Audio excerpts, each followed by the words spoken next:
Welcome to Around Town, featuring what's going on here in the greater Concord area. I'm your host, Dick Patten, and it's a pleasure to welcome you back. And let's see now, it's about 2 months and a half to opening day for Michigan. So I'm counting my days. I got my plane ticket and my hotel, and I'm going to get my game ticket. But off to Ann Arbor I go in September. But right now, we're getting ready for one of the important things of June, and that is the strawberry season. And I am so happy to have Don Ross here today because he has some of the nicest strawberries out in his patches out there and up in West Concord. And so, welcome aboard. Thank you very much. Congratulations to the newest member of the Ross family. My goodness. You're going to have him out there in the patch someday, maybe? Yeah. Hope so. He's a joy to have around. Oh, I bet he wait till Christmas comes. Yes. This year may not be too good because he still is going to be young. But next year he'll be ready. Yeah, he'll still be young. Yeah, he's only 4 months old right now. Cute, so. Well, anyway, how the strawberry field's coming? Well, today is June 6th, and the strawberry fields are looking great. It's raining cats and dogs out there today. Gosh. So the berries will hold up all right because they're still in the green stage and are still firm. Okay. So, but pretty soon as they're starting to ripen, we're going to need some drier weather and a little bit of heat. I think it's 48 degrees out. Oh, it is. I put the heat on here, but I know they're talking up. The temperature's going up to the 90s this weekend or next week or something. Yes. So it always happens that when graduations come around, high school especially, Concord High and all that, it starts right around that time is when the hot weather starts. And then you got Father's Day and the motorcycles and all that jazz, and then of course downtown Concord. But you now, do you alternate fields out there when your strawberries are? Yes, I do. I have 12 acres dedicated to strawberry fields, but we only grow 6 acres in production at a time. Yeah. So we keep it alternated. Plant cover crops and regenerate the soil for health. Now this last winter was kind of a rough one. The way we had did the snow bother the strawberries? It's actually the lack of snow that bothers them. The snow helps the straw do its job. Okay. It helps create insulation. Yeah. But also the snow has another great benefit, and that's to keep the wild animals out of the strawberries. That's right too, my goodness, the deer. When when there's no snow in January and February, and the deer, they're real keen. They'll go out to the strawberry patch, and it's real easy for them to paw some straw off and browse away at the plants. Are there many deer out there? Dick, there are so many deer in Concord. It's How about bear? There are some bear at this point. The bear aren't doing any damage, now and then they'll visit the blueberry patch, but there's some bear around. Really? Yep. Oh. How about moose? There's in the rye fields. Just last week I'd seen some fresh moose prints. Really? Now, once in a while they'll get in the strawberries, and when they do get in the strawberries, they'll do some heavy damage because they eat the whole plant. Whereas the deer just browse on the plant, the moose will eat the whole plant right out of the ground. But the moose don't stick around. If they just kind of pass through. But the deer will set up shop and do a number. Because we haven't heard much about moose in Concord lately. For a while they were plentiful. I wouldn't say plentiful, but they were seen a lot. But last couple of years I haven't heard nothing about them. But the bears what scare me, darn things. Yep. Because you never know what you're going to find with those things. Yeah. You watch your baby too. Yep. I'm not sure what the decline of moose in the area has been. If it's the ticks getting to them, that's what they're saying. Yeah. Or I know that they had opened the hunting up for the moose harvest in this area some, and maybe it was better than they expected. I don't know. I don't follow it. Well, we've had Fish and Game on here, and I even as a legislator, I feel like they should stop it for a while. The moose hunt? Yeah.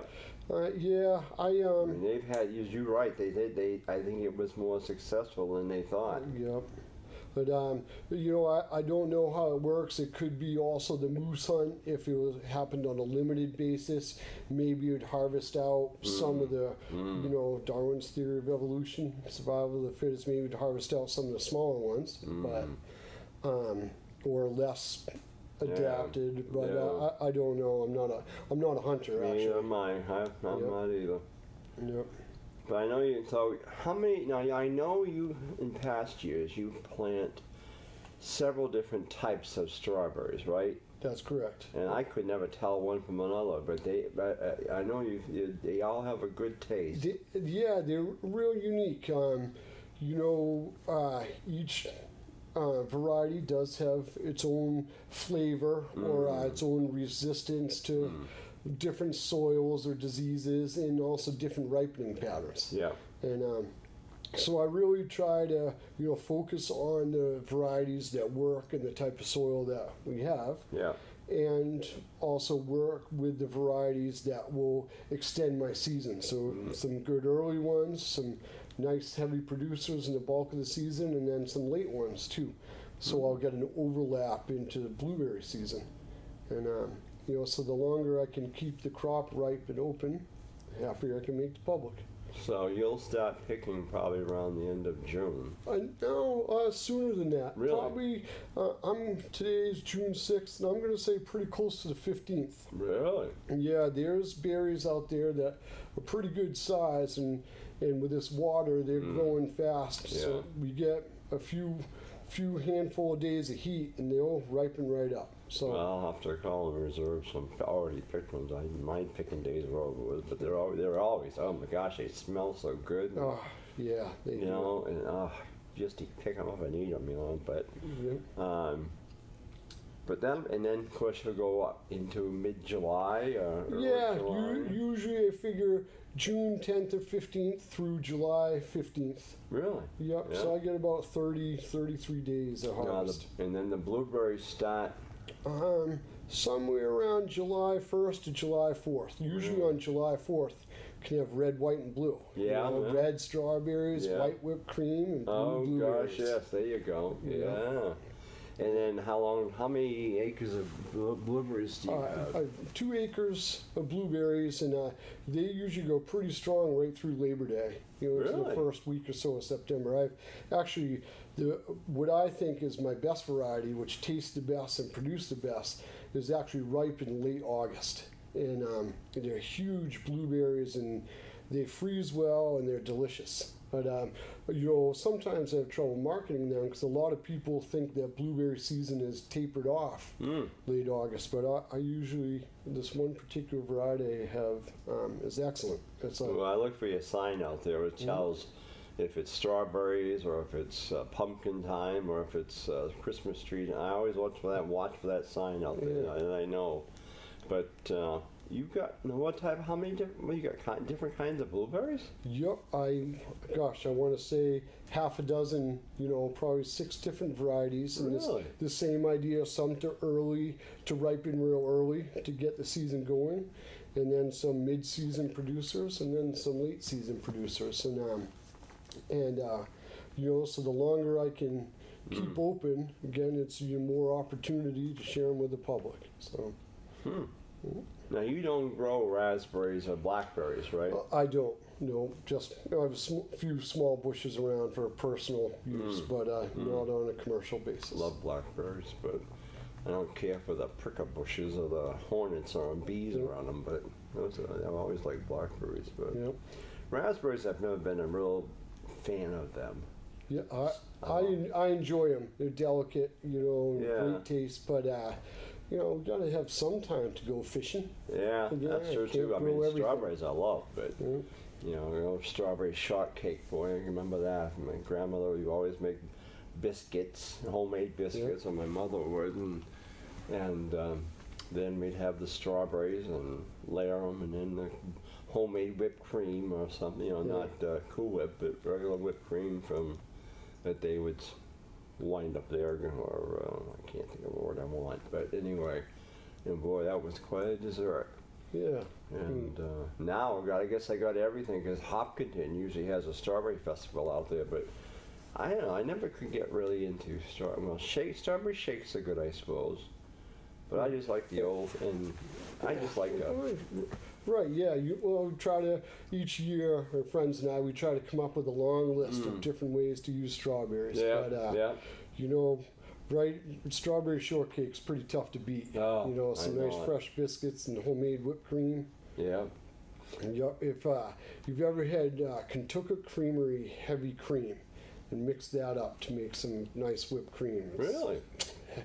Pretty darn good. Yep, some fresh strawberries, fresh made biscuits, and some whipped cream made from Kentucky Creamery heavy cream is, oh man. That's made out in Kentucky? Well, I don't believe they make whipped cream, but they make the heavy cream. Yes. Yep. Huh. Interesting. Yes. So then, now again on the strawberries, you said you had about, how many different? I think probably about 6 different varieties of strawberries, as well as 6 do you know what the names are? I do. You know, I sort of have 3 backbone varieties, and the early one is called Annapolis. Really? Yep. And the middle one is called Cavendish, and the late one is called Jewel. And then I have some other varieties I try to fill gaps, and then I usually grow a real late variety, which is an Italian variety, you know, called Record. And, the first 2 varieties, Annapolis and Jewel, are sort of Nova Scotia, you know, like Cavendish Beach, Nova Scotia. That's sort of their origin as far as breeding. And then Jewel, which is a late season variety, is a great 4th of July berry. That is the only American variety I grow. Really? Yes. Yep, the Jewel of the summertime. All I know is, boy, like I said, that I gotta try the blueberries. I never got the blueberries out there. I never think of it. Yeah. But I do. I love blueberry pie, a blueberry wheel. But I also like strawberry rhubarb. And you've got rhubarb out there too. Yes, we have plenty of rhubarb. I gotta see if I can get some more rhubarb to plant at my house. I don't like it plain, but I do like a good strawberry rhubarb pie. Yeah, I like to just grab a stick of rhubarb now and then and chew on it, just to give myself a little zing in the middle of the day, pick me up. Gosh, I guess I would give you a zing. Yeah, yep. That is so puckery. Yep. I'm not overly fond of rhubarb otherwise, but... Yeah, I mean, it's puckery. However, rhubarb wine can be quite delicious. My wife likes to make wine once in a while. Oh, I've never heard of it.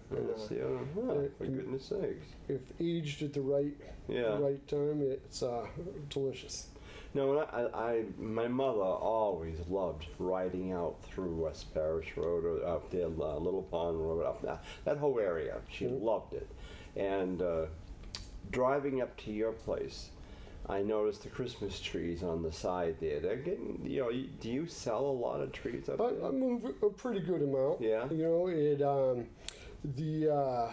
you know, one of the things that helps the business operate well is the location. You know, the population of Concord, you know, the farm's only 4 miles or so from Main Street.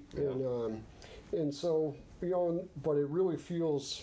It's like you're out in the sticks of Pittsburgh or something when you're there. It's, you know. Oh, I know. So it's nice to get out there. So there's a decent market for the trees, and people like to travel, you know, from distances. And you know, I try to have something for everybody, you know. And you got pumpkins too in the fall. Yeah, I grow a real big pumpkin patch, and that's just a lot of fun to go out in the field and pick them right from the field in the patch. I have never had any luck growing pumpkins. I always get a plant once a year just to. I never have any luck with them. Well, maybe sometimes in, you know, in neighborhoods or whatever, some little animals or birds could tinker with the blossoms. Yeah, that's probably what it is. I'm sure I grow so many seeds or grow so many plants that I'm sure I have a good amount of loss, but I don't really keep track of it, because of the amount of pumpkins that I do grow. Just like with the blueberries, the amount of loss I have to birds and squirrels and chipmunks. I don't really have an interest in putting netting up. I just open and free air, and if I'm keeping the bird population happy along with the local blueberries, and so be it. But I get a little more protective of the strawberries, though. Well, that's your big. Yeah. Who's that? Is that Elmer Fudd with that? Those rascally rabbits digging holes. Yes. Oh, those darn chipmunks and squirrels. They come out of the stone wall, go into the patch, and then you see them run back to the stone wall, the bit of strawberry in their mouth, and it's like, Well, I have bird feeders out. I have at the house a couple of bird feeders, and also up at the cemetery, my mother and father's grave. I have a bird feeder up there, and it's stupid squirrels and chipmunks try to climb up there, and it makes me so mad. I said, "You get out of there! That's out to the birds." But then they climb up there, like, I know they got to eat too, but go somewhere else and eat. But I don't know. But I know it's nature, but I just. My father used to love to have a garden. So when I see yours up there and all the stuff, the work that you're putting in, because it is a long day for you. It's a lot of work. Especially when you're getting them ready and trying to control it. The harvest is, a lot of hours, but that's the easy work compared to where you put in the rest of the year to develop the crop. That's. It's all the work from last summer and last fall that developed this spring's crop. So as soon as the harvest ends, around July 15th or so, is when the work begins for the next year's harvest. So it's, a lot of work for a 30-day harvest. Sure. Oh, I know. Now the other thing is, and it's been inactive for a few years, has been your maple syrup. But any idea if you're going to ever try that again? Well, I would love to. It's certainly in my blood. The tubing is still there, though, right? The sap in my veins. Yes, it is. However, this winter, with my wife being pregnant, and we had a due date in January. My boy. So that. Kind of delayed the firewood harvest some, and so I had to focus on that. I like to keep the firewood customers happy. Well, you have firewood too? Yes. Well, I didn't know that. Yeah, so we cut and harvest firewood. We have for, for 20, 30 years. Really? Yep. Oh my goodness. So anyway, sort of firewood harvest and the maple season kind of overlap. And so between, wanting to spend time with my newborn son, and to help my wife out, and then trying to get out firewood, I opted to forgo the maple season this year. But it would be nice to put the taps in the trees next year, because that's an exciting. So next year, in 2018. I'm hoping so. Don't mark my word. But I always remember that time I was up there, and we had this band. Music group up there. It was quite a time you had up there. Yeah, we like to get festive, during Maple Weekend. Yeah. Invite people to come out and celebrate spring and hear some music, be in the air, and take home some maple syrup. And of course, the maple stuff has changed so over the years. Yeah, the technology is. Well, they've gotten rid of some of the names now, and it's all one name of something. There's no more this grade A, grade B, grade whatever. Now it's all one thing, I guess. You know what? I have not made maple syrup since the grading changed.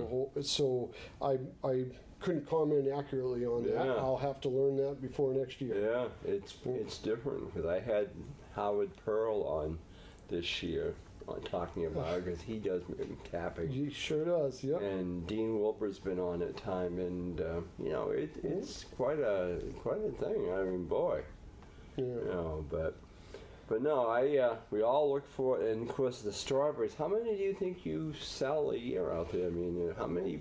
Well, like quarts of it are due?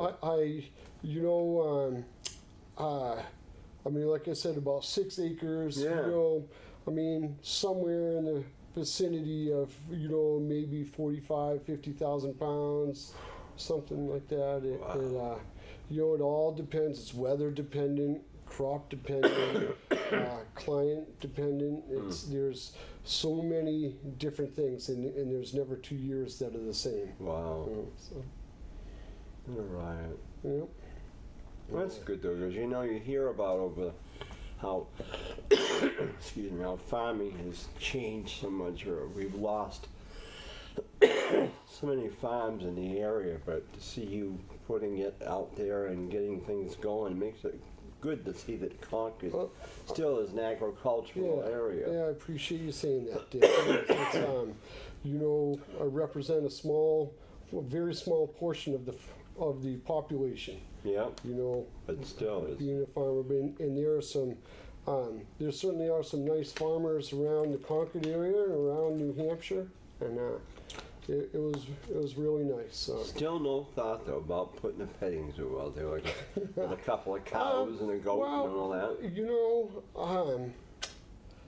I guess if I have my hands into too many different things, then maybe I won't do any of them well. So yeah, Because didn't that used to be years ago a cow pasture? Yep, we were a dairy farm growing up. Yeah. Growing up in the 70s till 1980, we had a dairy herd. Wow. Yep. So and But now the newest thing is all these alpacas. Llamas type things now. Now they're ugly. Yeah, I like them. They're neat, but you know, I guess that's what kind of makes up the agricultural community is each farm doing something a little bit different. And you know, I mean, it's kind of like a lot of people grow pumpkins and a lot of people grow blueberries. Yeah. You know, so and try to specialize in the strawberries. There's not too many.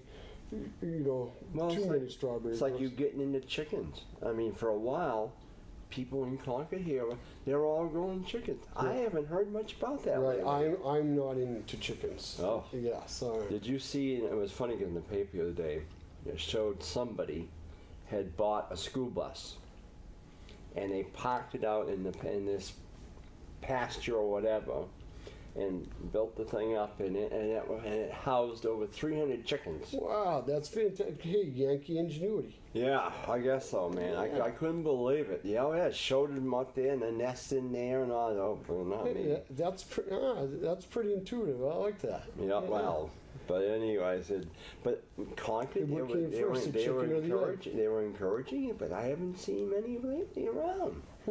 You know, whether people get more expensive or they drew skunks. There's an awful lot of homeowners that, you know, people all have a couple or a handful of chickens. Yeah. Seems nowadays, and so, you know, you can drive down any back road in Concord and see a few signs, fresh eggs, you know, $2, $3 a dozen. Yeah. So it seems a lot of people are, you know, trying to grow their own food or make their own eggs. Oh. You know. We used to sell eggs at home. My father and grandfather both had their own chickens. My grandfather had his coop over here, and my father had his over there, and they would sell eggs, 50 cents a dozen. Wow. Yeah.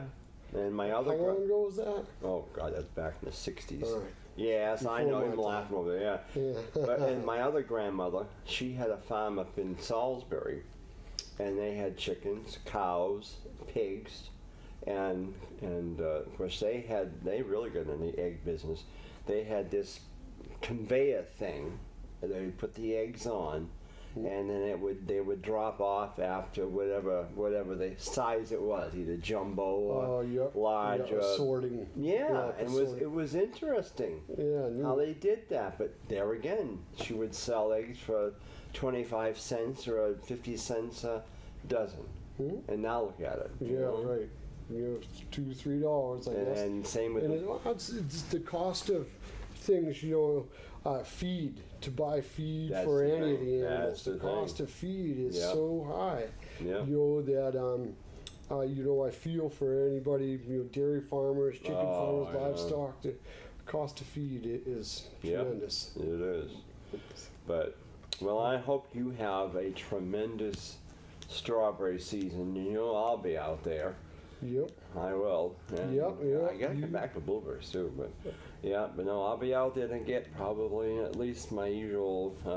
Yeah, you usually get a few flats of strawberries. Oh, I do. So Yeah, because I have two sister-in-laws that if they know you got them and I'm going out, don't get me a couple. And then, okay, sure. It makes the car smell good anyway. But yes. That smell, but this crop this year is looking quite good. Good. They should, if the weather and cooperates, it should be a good harvest. So hopefully we can get lots of people out there to come pick them. It's going to have lots of berries. You'll be open eventually 7 days a week or 5, 6 days? Yeah, 7 days a week, 7 a.m. to 4 p.m. on Saturday and Sunday, and 7 a.m. to 6 p.m.